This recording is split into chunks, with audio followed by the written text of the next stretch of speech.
Over the course of Blitz, many updates have occurred. However, not all updates have introduced balanced vehicles or features. Join me as I, Aegeon Blitz, discuss how to balance features and tanks on Balancing Blitz. Hey guys, welcome back to Aegeon Blitz. In today's video, we have a new series called Balancing Blitz. And today, we're going to start with a very controversial topic in Blitz, which is the addition of artillery. Today, I will propose how I would balance them in-game and also offer my personal opinion at the end of the video. Also, I'd like to clear up some misconceptions brought on by other YouTubers that I deem false. Part 1. Explaining what an artillery is. This segment is dedicated to those who have never heard of or don't understand the concept of artillery. If you already know what an artillery is, skip ahead to Part 2. Anyway, artillery is a special class of vehicle that can fire over obstacles and splash enemies with devastating rounds. Not all cover is able to be lobbed over, since different artilleries have different elevation angles. Essentially, artillery pieces launch a shell in an arc that will come back down due to gravity, which will strike the top of an enemy vehicle or cause splash damage. The final note on understanding artillery is the playstyle. Most artillery tend to sit near or at spawn, so that they use their biggest advantage, which is their range, since most artillery have terrible HP and little to no armor. Anyway, that sums up artillery. Part 2. How to balance artillery in Blitz. All artillery will have a special view to the battlefield, which is a bird's eye type view that allows artillery to aim across the map. With that out of the way, let's establish what I plan for the artillery tech tree to look like. So as an easy example, I've created the German artillery line if it were in Blitz.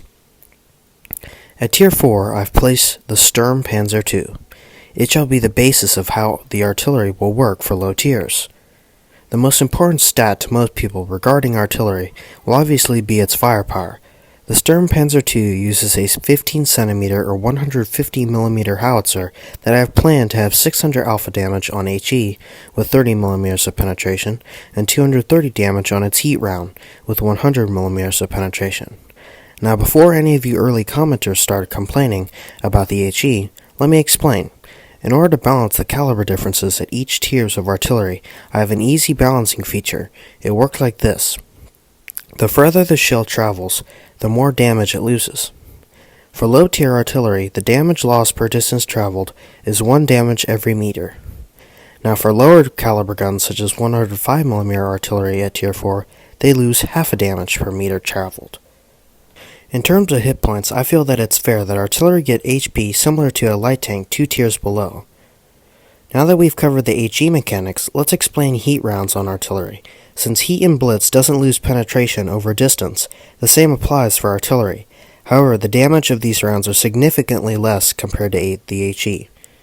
The main reason for this is so that artillery players can't spam heat rounds to make up for the damage loss from HE from range. Now, heat was chosen as the main round for all artillery because heat cannot penetrate screens as well as AP or APCR, which to me balances the round in terms of not having consistent damage when facing these obstacles. The reload I've planned for the Sturm Panzer will be the same as the old 105mm Hetzer, which was around a 15-second reload. Now, let's talk about the higher tier artillery in this case. We shall talk about the GWE-100 stats-wise. The tank will have access to HE rounds, heat rounds, and a premium HE round which is found at Tier 8 and above artillery. The HE rounds have 1500 damage, and the heat round does 490 damage. Now the loss of penetration over distance is increased for the HE at higher tiers since an artillery at Tier 8 to 10 is using a huge caliber compared to lower tier artillery. Now the damage loss per meter is 3. Now the penetration of each shell goes as follows. Normal HE is 60mm, premium HE is 55mm with a bigger splash, and normal heat rounds are 250mm of penetration. Now the accuracy and aim time of an artillery is a tough call, but I feel that the artillery should be fairly accurate but have a longer aim time, compared to other tanks of the tier. The reload of most higher tier artillery will be around 18 to 24 seconds, depending on the caliber gun. Now the next feature is about maps. Tier 4 to 5 artillery gain access to smaller maps such as Mines, Copperfield, Desert Sands, Dead Rail, Fort Despair, and Middleburg. All other maps are unavailable to these tier artillery. Tier 6 to 7 artillery gain access to medium-sized maps only, such as Rockfield, Naval Frontier, Oasis Palms, Castilla, and Yamato Harbor.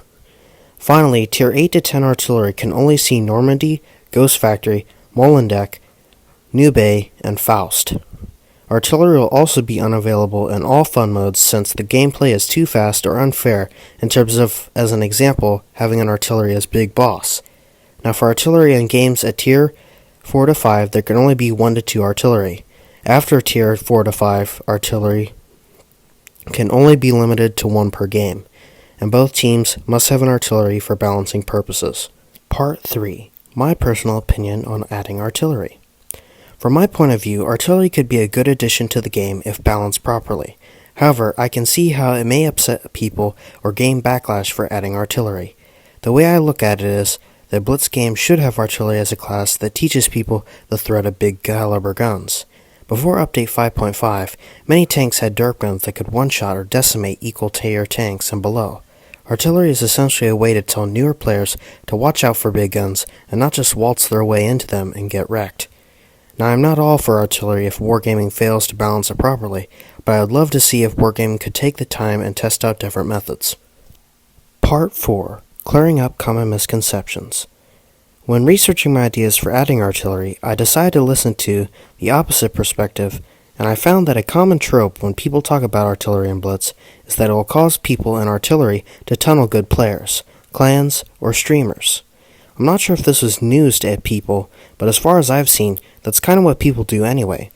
It's a silly argument to say that people shouldn't target the most dangerous player who's skilled at the game, since they are most likely to make the enemy team win.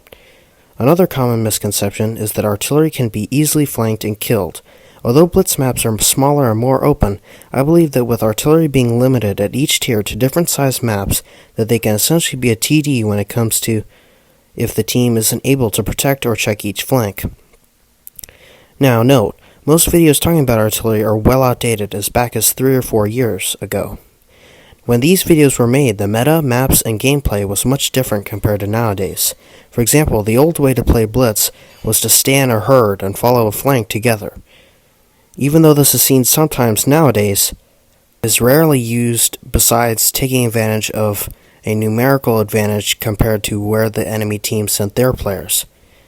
Nowadays, most players split into a medium and a heavy route on most maps, therefore eliminating the opportunity of an artillery being flanked on these maps if those players go to the respected positions. Anyway, I hope you enjoyed the video, and make sure to let me know the next balancing video you would like me to see. If you enjoyed, make sure to like and subscribe as it helps my channel. At the moment, only 1.8% of my viewers are subscribed, so if we could get that to 2% or higher, it would be appreciated. Also, if you're going to leave a comment, be as professional as possible as I treat this video as an idea, not that artillery should be added.